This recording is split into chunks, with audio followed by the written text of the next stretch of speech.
budget will empower Canadians because this is your country and we decide what comes next. Banter talks like the government's money belongs to him, and they call these taxes imaginary. They aren't imaginary when you're... If the Conservatives want the truth, we'll tell them the truth. Yesterday from the Prime Minister really freaked these Conservatives out because they saw the ambition in that speech.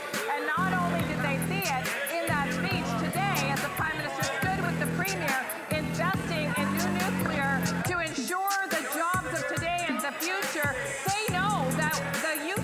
The only thing that's revolting are those answers. Speaker, there's no lessons from these Conservatives. Trust me on that. It's too bad that minister didn't write the Prime Minister's speech yesterday, because it wouldn't have bored and depressed to tears all of those poor students stuck in that room. There he spoke about how they would have to sacrifice more and that it would take time to reverse all of the misery that has built up over the last 10 years. Mr. Speaker, young people want to have homes. They want to have jobs. They want to have hope.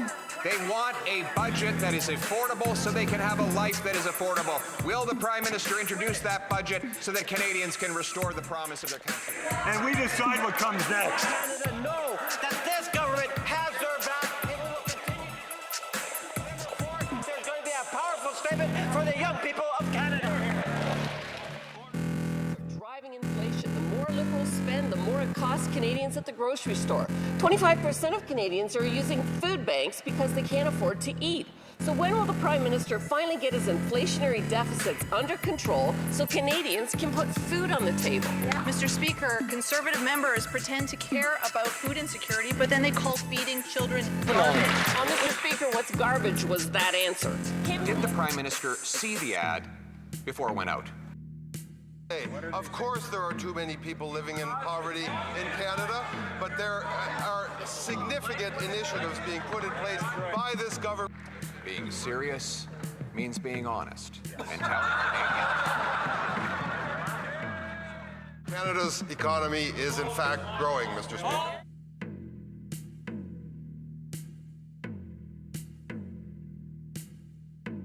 Out of control spending on consultants.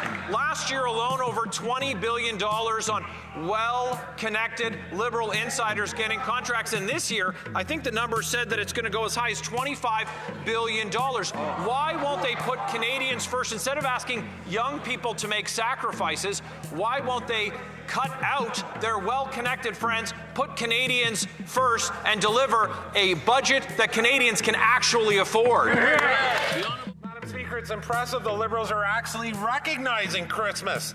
Canadians are being asked to pull the wagon through the mud while Liberal cronies ride comfortably on top. The government isn't worried about families lining up at food banks.